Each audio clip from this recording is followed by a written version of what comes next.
Good morning, children. Today is 30th of July 2020 and it's Thursday, and we are going to study poem number 5 of your first flight book. The ball poem is the title of the poem, and the author is John Berryman. It's very clear on top of my screen, which you can see easily the title of the poem and the name of the poet. And you know that the name of the poem and the poet is generally asked in the questions, so you must remember always that you should be able to give me the answers and give these answers easily. I just proceed now. First of all, I would like to tell you about the poet, that John Berryman was an American poet and scholar. He is best known for the dream songs, and he has written these dream songs in 1969, which was a sequence of 385 poems. He won Pulitzer Prize for the dream songs. He also won National Book Award. And I just introduced this lesson to you, that this poet is a great poet of his times. So he has written dream songs. And about this poem now, the poet John Berryman, through his poem, The Ball Poem, has described the reality of life, which everyone has to face one day. He has touched the topic of how to stand up against the miseries and sorrows of life. I'll tell you some examples. In your life, there are so many things which you do not want to do, but you have to do. Second theme of this poem is that there are certain times when you have to go through difficulties and you have to go across those boundaries to do something which is very difficult for your comfort zone. In that case, you have to come out of your comfort zone and you have to do. And another point in this poem is that there are so many things in your life, there are so many people in your life who you love too much, and they will be lost, because this is materialistic world, and it is very true that you one day will lose these things or people in your life. Everything is perishable, everything dies, every living being has come born to die. So you don't have to worry about anything. You just keep on doing your work and duties, perform well and excel, be the star of the world, and live your life happily. This way, this is the theme of this poetry, and you will come to know. I'll explain it very well. Let's see. The summary of the poem is, the poet is talking about a little boy who has lost his ball. He was playing with his ball. The ball skipped from his hand and went into the nearby water body. The poet says that this sight of the boy losing his favorite ball made him think about the boy and his reaction to this situation. He further says that the boy was helplessly looking into the water where his ball had gone. He was sad and was trembling with fear. He got so immersed in his sorrow that he kept standing near the harbor for a very long time and kept on looking for his ball. The poet says that he could console him that he may get new balls, or he could also give him some money to buy another ball, but he stops himself from doing so because he thinks that the money may bring a new ball but will not bring the memories and feelings attached to the lost ball. He further says that the time has come for the boy to learn his responsibilities. Here, the poet wants to say that now the boy will learn the toughest lesson of life, the lesson of accepting the harsh realities of life, that one day we'll lose our loved ones and are loved things. This is the main thing of it. The ball poem is here I'm explaining it by reading it out and you will understand that. What is the boy now who has lost his ball? What? What is to do? I saw it go, merrily bouncing down the street, and then, merrily over, there it is in the water. And the meanings are given merrily bouncing, you can see in this document which I am going to show you, which I am going to send you on the WhatsApp group. So these all meanings and these word meanings you have to see yourselves, find out yourself. Let's talk about literary devices now. First one is here in this particular part of this poem, anaphora is used. It means that use of repeated words in two or more lines, that is called anaphora. Example is given in the bracket. What is the boy? What, and merrily bouncing, merrily over. These are some repeated words, what and merrily, in different lines is called anaphora. Next is assonance, which you can see on the top. Assonance. Assonance is repetition of the vowel sound or vowel letter. Here it is boy, now, who, lost. O letter is used, especially which is vowel. This is called assonance. And imagery is another one, which is a literary device which is used here. When poet says merrily bouncing down the street, this is an imaginary. Merrily down the street. He is imagining that boy is happy, merry. So this is imagery and repetition.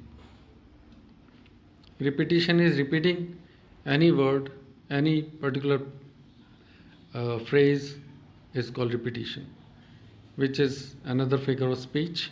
That is what is repeated here. So it is called repetition. And another one is next stanza basically. Now on the top of this screen we have next stanza of the poem. No use to say, oh, there are other balls. An ultimate shaking grief fixes the boy as he stands rigid, trembling, staring down all his young days into the harbor where his ball went. I would not intrude on him a dime. Another ball is worthless now. He senses first responsibility.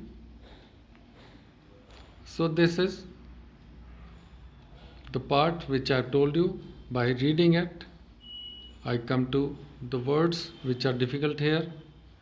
First one is grief, next is rigid, then trembling, harbor, intrude, dime, worthless. These are the words and meanings are already given here.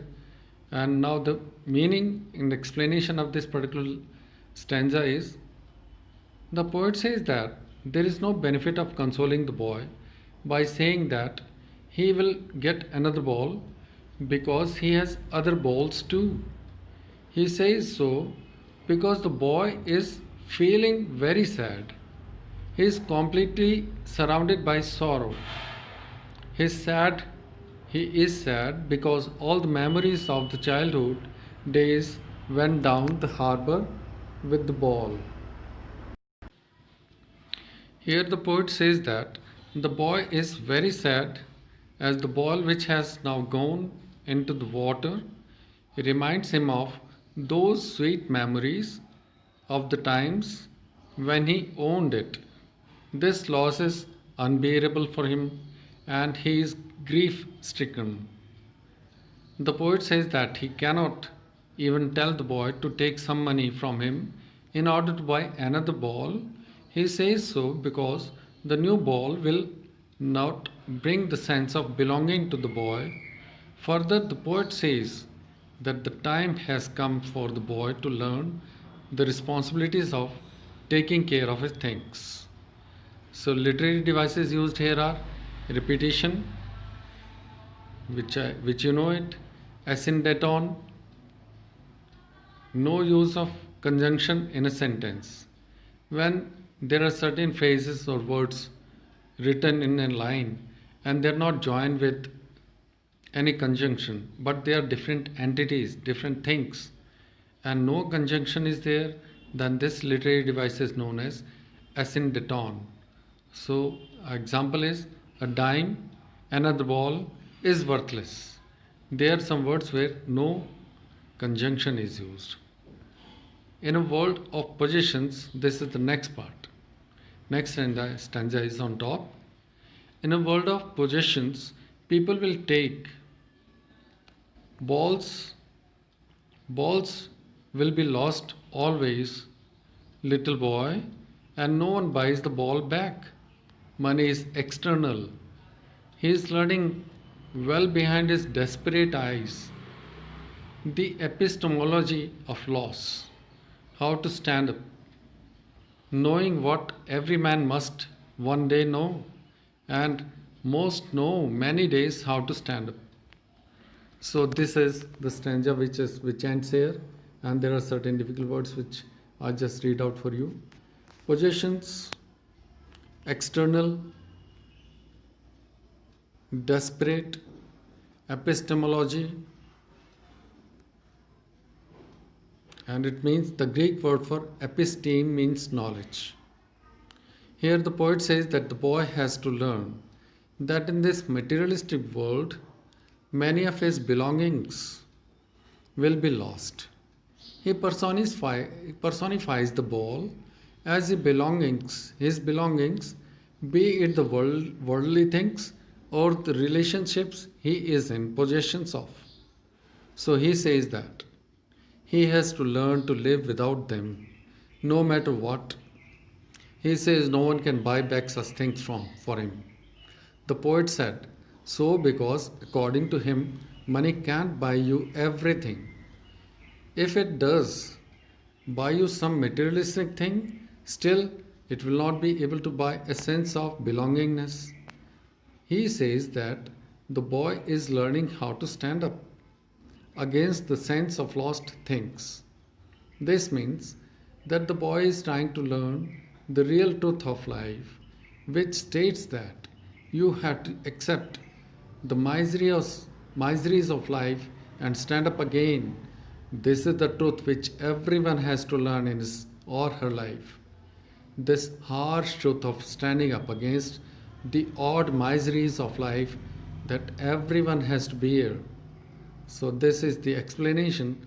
Now, some literary devices which have been used in this stanza are alliteration, you know it, repetition of particular sound, whether it's consonant or a vowel. A ba sound at the start of two consecutive words buys a ball back. This is alliteration used here. Assonance, I told you, repetition of sound, vowel sound. He is learning well behind his desperate eyes. It means in this line you can see E is an assonating vowel letter used in this line. Repetition of ball. So rhyme scheme, as you know, there is no rhyme scheme in this particular poetry. So it is asymmetric, ambient poetry where no rhyme scheme is fixed. Now there are certain question answers. I'll send you this document to you which you have each and everything in detail. Even there is a test embedded in this particular document which I am going to send you in the form of PDF, which you have to do yourself. Dear children, complete your notebooks. I've seen that you're not regular in your work. So later on you shouldn't regret.